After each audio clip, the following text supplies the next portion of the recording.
So guys, continuing our asset related standards, let's pick up Ind As 41, a very small standard, very easy standard.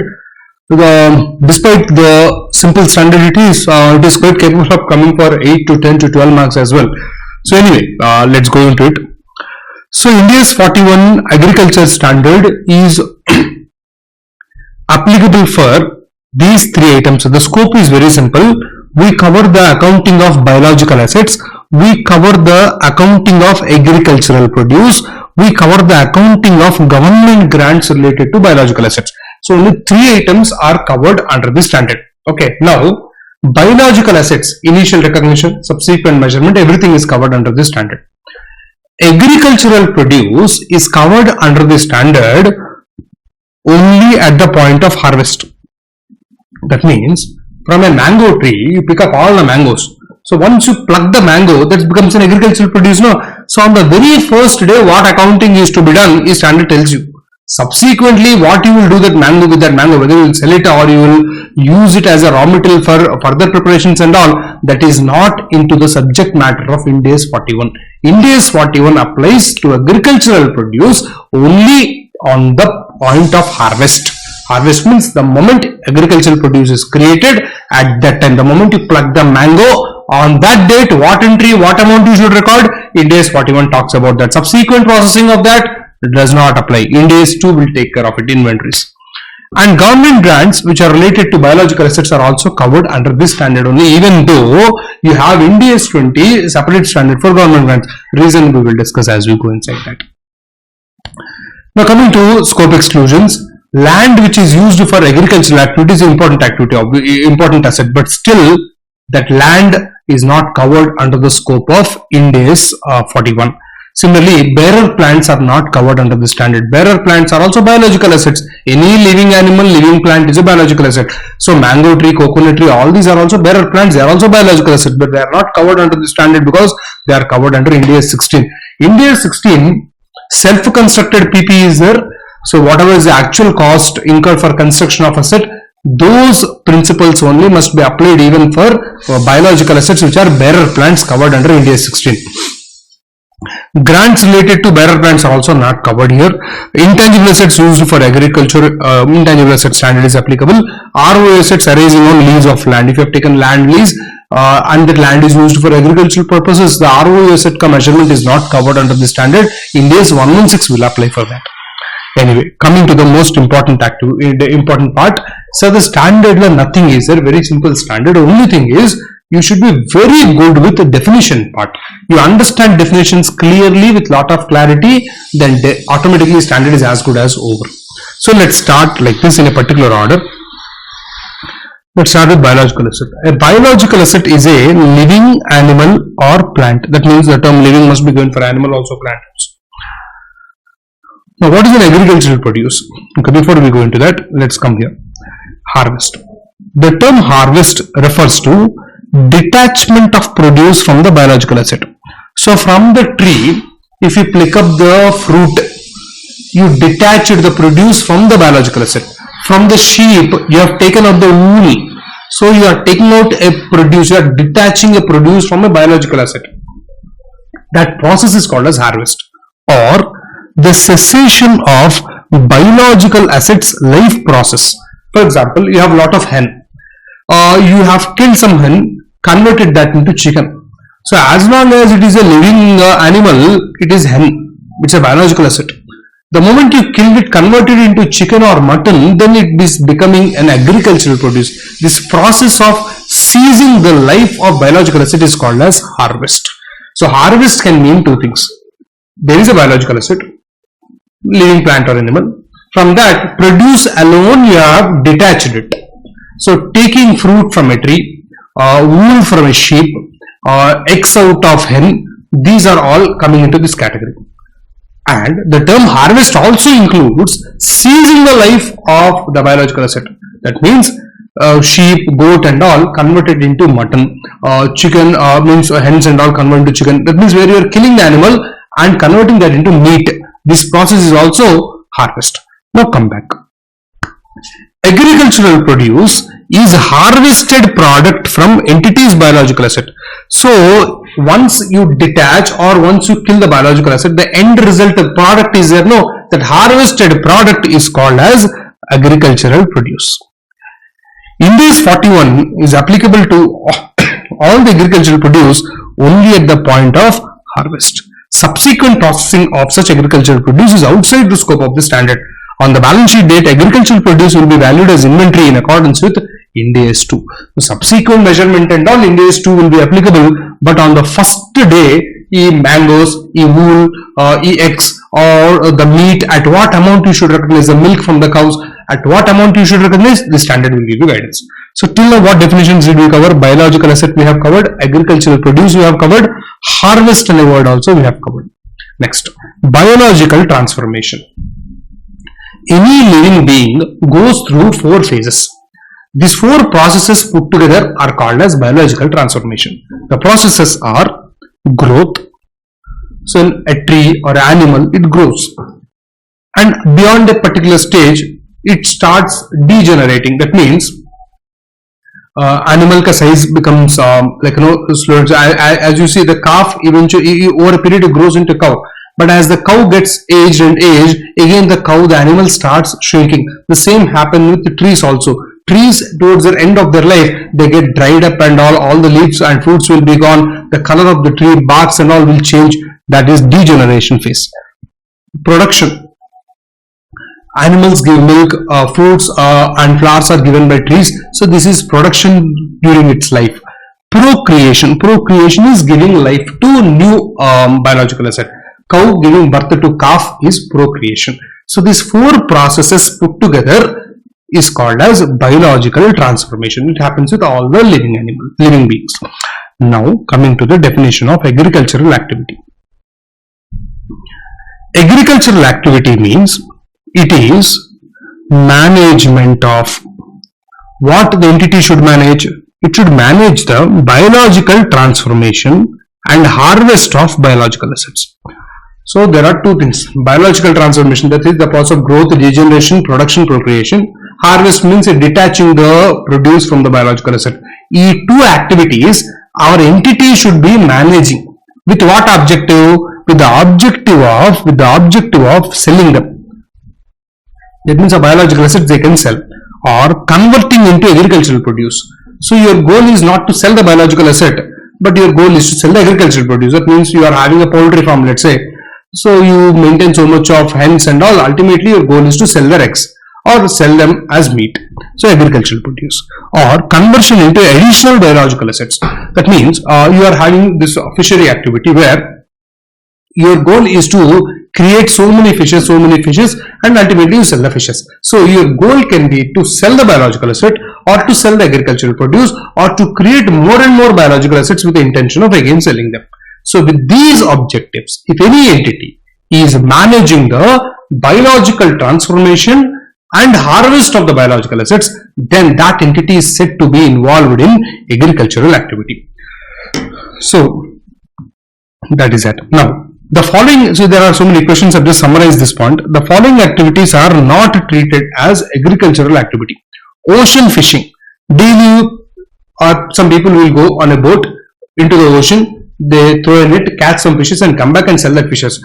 This is not agricultural activity, because these people are not managing the biological transformation of the fishes and all. They are simply going and catching fishes and coming back. Deforestation. That means you are cutting down plants and you are selling them. Animals used as carrier vehicles. Suppose there is some temple or a shrine on a hill. You are having some 10 horses on which you make pilgrims sit and slowly, safely carry them upwards. Here you are definitely making money by using animals, but how can carrying people on horseback become an agricultural activity, whereas biological transformation for the purpose of selling additional biological assets or for agricultural produce.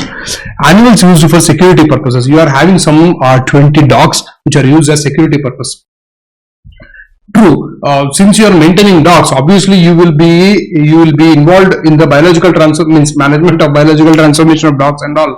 But that does not mean that you are doing agricultural activity. No, because your goal is different. Your goal is not to sell the agricultural produce of those animals or create additional biological assets and all. Your goal is to use them as security purpose. That's why. Similarly, animals displayed in zoos, in zoo, circus and all, you use animals as a display items, or will train those animals, make them do some funny feats and sell tickets. So you, even though you are maintaining animals and you are involved in the biological transformation management of those animals, that does not mean that display of animal in zoo or using animals for the purpose of circus and all, that does not become agricultural activity, obviously. So then the standard defines what is bearer plant. This is the same definition what we have covered already under Ind As 16. We are not going into that. Now, for example, mango tree is there, a coconut tree is there, grape vines are there. All these are bearer plants because they are capable of giving agricultural produce more than 12 months. They are primarily held for agricultural produce only, remote likelihood of being sold. Correct? No? So they are definitely bearer plants. So this mango tree, coconut tree, grape vines, all these apple orchards, all these are not covered in the scope of Ind As 41. They are covered under Ind As 16 PP. However, in the grapevine here, the grapes that are there on the tree, in the apple orchard, the apples that are there on the tree, the mangoes that are there on the tree, the coconuts that are there on the tree, they are all part of biological asset only. But once you extract them, once you harvest them, that becomes a agricultural produce.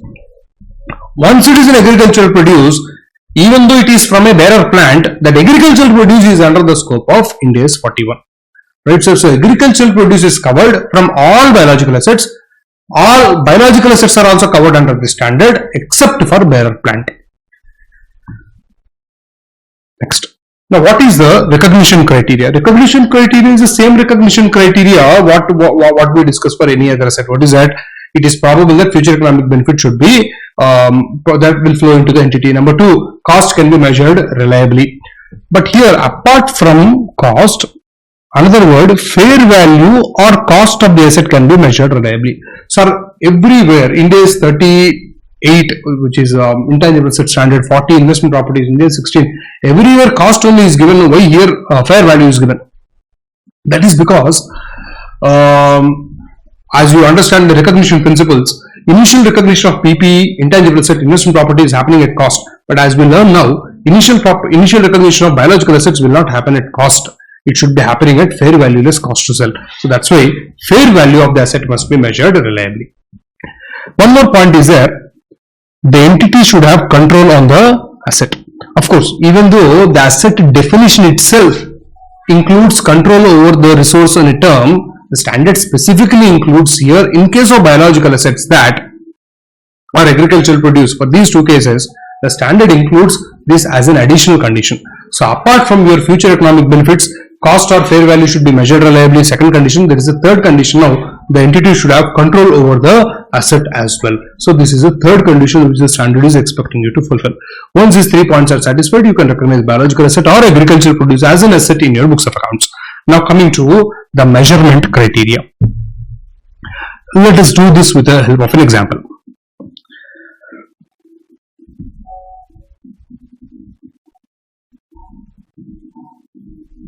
Biological asset.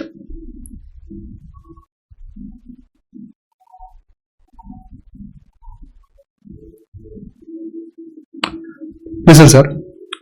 Initial recognition of biological asset or agricultural produce should be done only at fair value less cost to sell. Here also same principle. Fair value less cost to sell. So if you sell this asset, biological asset or agricultural produce outrightly, immediately in the market, whatever amount you get, that is the fair value, minus expenses of sell. Cost to sell, if you remove, one net amount will be there. That is the amount at which you recognize biological asset or agricultural produce in your books of accounts. Okay, sir. Now, agricultural produce, after initial recognition, subsequent measurement and all, the standard is not applicable. Ind As 2 will be applicable. Now let's focus on biological asset with the help of an example. So let us say on 1/4/2023,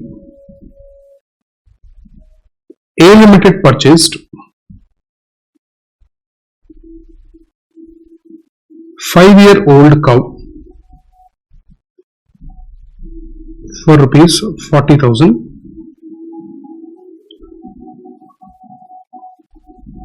and paid 1,000 rupees expenses.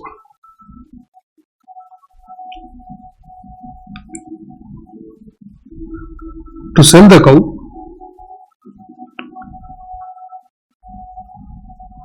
we have to pay expense of 1,500.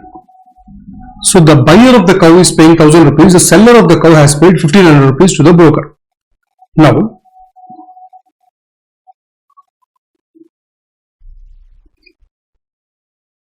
cost of transporting cow from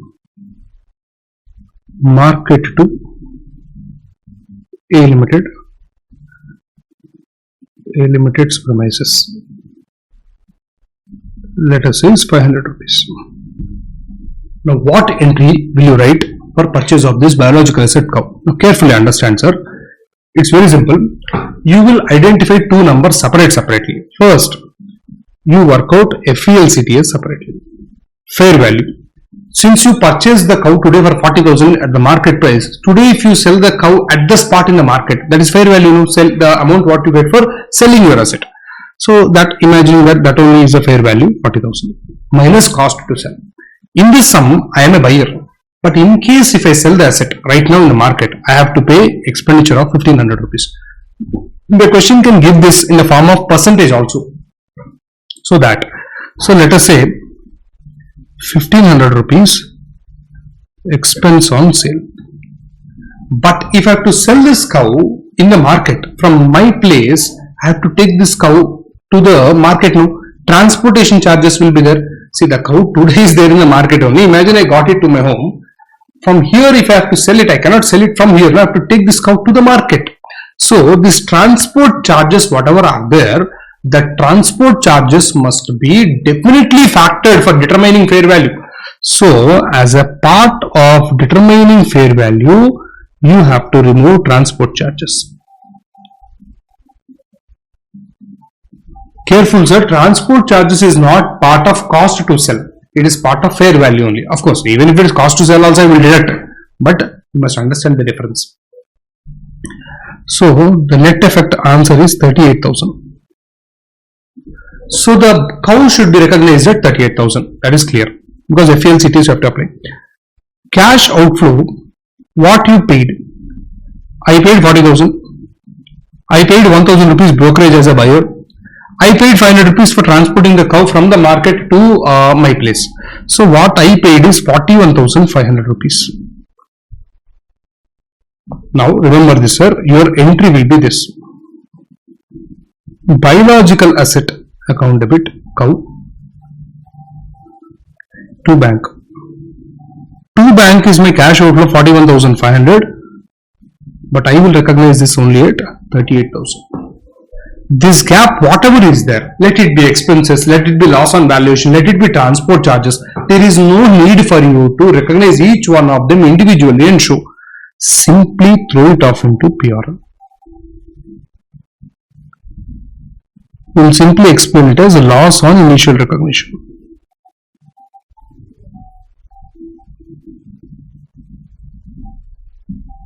That's it, sir. That's exactly what you are going to do. So, no confusion, man. FELCTS separately work out. How much you paid separately work out. Asset must be recognized at FELCTS. The gap, put it in P&L account. Khatam, game over. So, this is the entry you are passing on 1/4/23. Okay. Now, let us say you are standing on 31st March 2024.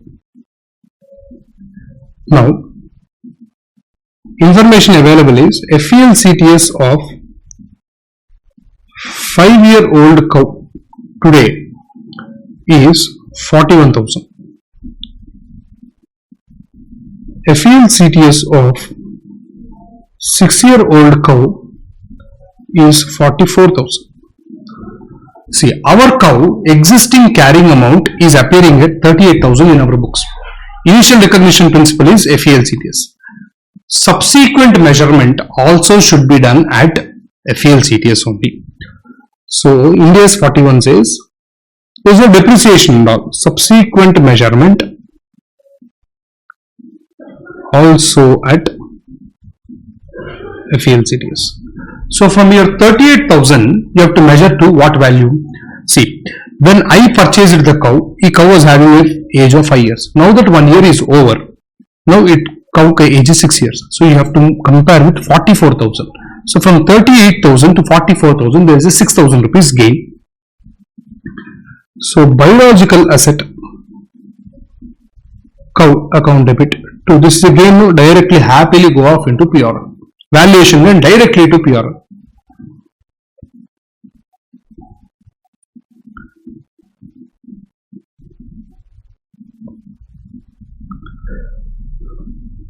So guys, that is that. Now there is a small disclosure requirement here.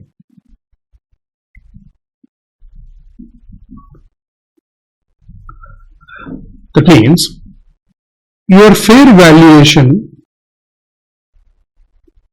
gain is 6,000 rupees. This 6,000 rupees has to be further broken down into how much is due to price change, how much is due to physical change. This breakup you have to show in the notes to accounts. How much of this gain is attributable to price fluctuation? So how will I know? See, when you purchased the biological asset cow, your FELCTS for a 5-year-old cow is almost 38,000. Today, same FELCTS for a similar 5-year-old cow. Your cow is actually now 6 years, but a similar 5-year-old cow, if you buy today, it would be at 41,000. FELCTS would have been 41,000. So from 38 to 41, whatever gap is there,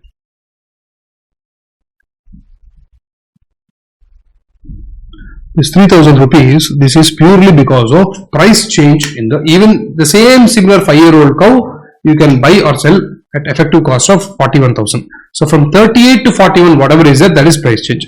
Remainder, whatever is there, another 3,000 rupees, that's because of the age factor, the physical change. Of course, it can be either increasing or decreasing, but in this case, both are increase only. So this part you have to give it as disclosure. Now, if you tell me that, sir, cow gave milk, what is the entry you will record? If cow gives milk, so milk is an agricultural produce. So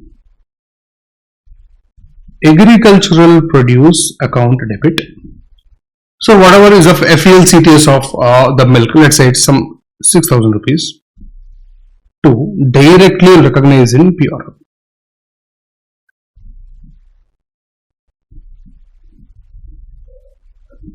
Suppose if it is not milk, suppose you have killed the animal and you converted that into meat. Even that meat is also agricultural produce. No, in that case, agricultural produce meat, of course, this will be recognized at FELCTS of the meat. 2, since you have killed the biological asset, you have to derecognize it. This derecognition will happen at its carrying amount. Any gap definitely will be there. That gap will be transferred to your PRL again. So agricultural produce entry depends on whether it is whether it is detached or biological asset ka life process is ceased. Accordingly, the entry will change. Next, one small exception is there. Suppose, sir, small exception. Suppose you incurred some expenses and you are doing some plantation activity, which is getting covered into the concept of, into the definition of agriculture. But this plantation is based on your research, what you did. There is no similar kind of plantation that is available in the market as on today. So this is first of its own kind. So you know how much expenses you incurred because you already spent. So you know how much expenses you incurred, but you do not know what is the FELCTS of this. Is it possible like that? Yes, because see, there are some kind of plants and all whose seeds ka DNA and all is cultivated in the lab. So I took some natural ingredients and then I mixed it up. I created a synthetic plant and I am trying to create some product out of that for medicinal purposes. So this kind of activity when I am doing, I'm trying, this is a part of agriculture. Definitely there's a living plant only, and I am managing the biological transformation of that plant. Definitely this is pakka agricultural activity. Now, I know what I incurred, but I do not know fair value because there has been no such kind of activity anywhere near me. So fair value cannot be worked out. In that case, what will I do? Whatever standard says is, in rare cases where fair value cannot be determined, in that case, biological assets should be recognized at cost. And whatever is the life of that biological asset, you estimate and provide depreciation. So you have to, this is an exceptional rare case where biological assets are recognized at cost and depreciation is provided, where when FELCTS could not be ascertained. So all this is discussed, sir. The entries, model entries and all I have given. You can go through it. Then in the notes to accounts you have to explain the remeasurement changes because of price change and physical change separately. Finally, government grant for biological asset. Now look at this very simple case, sir. Now, Ind As 20 deals with government grants. What it tells is, you have an asset. Related to this asset, if you receive a government grant,